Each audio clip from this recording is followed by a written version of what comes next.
4వ శ్లోకం. అకించనార్తిమార్జనం చిరంతనోక్తిభాజనం పురారి పూర్వనందనం సురారి గర్వచర్వణం ప్రపంచనాశభీషణం ధనంజయాదిభూషణం కపోలదానవారణం భజే పురాణవారణం.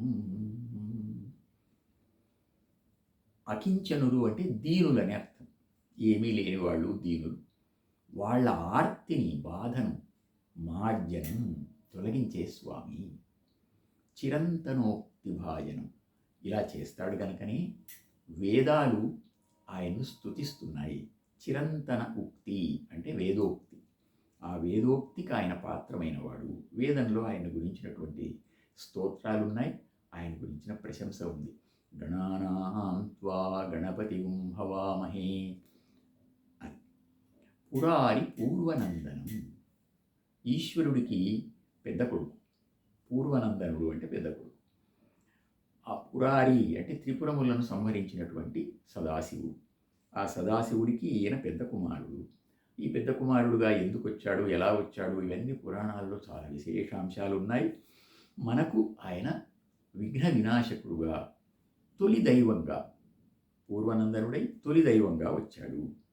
సురారి గర్వచర్వణం ఎందుకోసం వచ్చాడు మనకు అంటే, ఎవరైతే దేవతలకు వ్యతిరేకులై అంటే మంచి గుణాలకు వ్యతిరేకులై ఉంటారో అట్లాంటి వాళ్ళ గర్వాన్ని తొలగించడం కోసం వచ్చాడు. గర్వాన్ని తొలగించడమే తప్ప వాళ్ళ మీద ఆయనకేం ద్వేషం ఉండదు. ఎవరి మీద ద్వేషం ఉండదు ఆయనకు. ఆ గుణం మీద ఏది దుర్గుణం ఉంటుందో ఆ దుర్గుణాన్ని తొలగించడానికి ఆయన ప్రయత్నం చేస్తాడు. సురారి గర్వ చర్వణం, దాన్ని తొలగించేస్తాడు.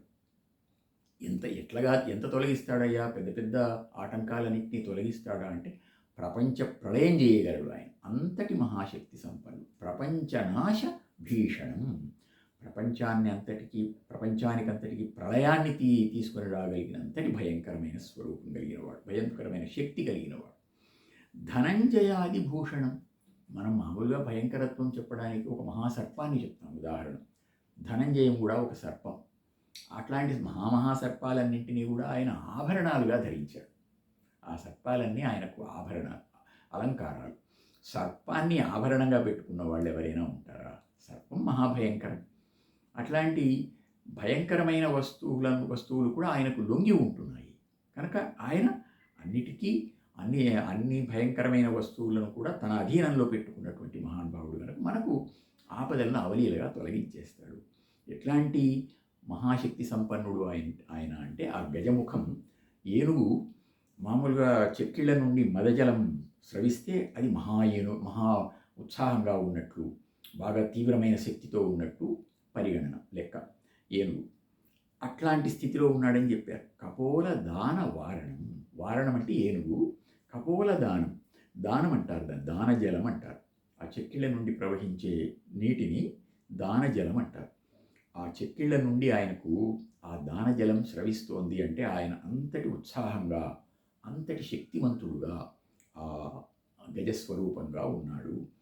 ఎటువంటి వాడి? పురాణ వారణం. ఈ స్వామి ఏదో ఇప్పటిప్పటి వాడు కాదు, ఎప్పటిప్పటి వాడో ఎప్పుడో జన్మించి ఉన్నాడు ఆ స్వామి మన కోసం.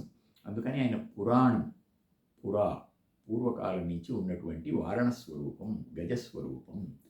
అయితే పురాణ శబ్దానికి ఒక విశేషమైన అర్థం ఉంది. పురా అపి నవం భవతి ఇది పురాణం అని. అంటే అది ఎంత ప్రాచీనమో అంత నవీనం. అంటే ఎంతకాలం నుంచి ఉన్నా ఇప్పుడు మళ్ళీ కొత్తగానే ఉన్నట్టుంటాడు ఆ స్వామి. నిరంతరం నిత్యనూతనంగా ఉండడం అని అంటాం. అట్లా నిత్యనూతనంగా ఉండే స్వామి, ఆ స్వామి నన్ను అనుగ్రహించుగాక. అందుకని నేను ఆ స్వామిని భజే, సేవిస్తున్నాను. అకించనార్తిమార్జనం చిరంతనోక్తిభాజనం పురారి పూర్వనందనం సురారి గర్వచర్వణం ప్రపంచనాశభీషణం ధనంజయాదిభూషణం కపోలదానవారణం భజే పురాణవారణం.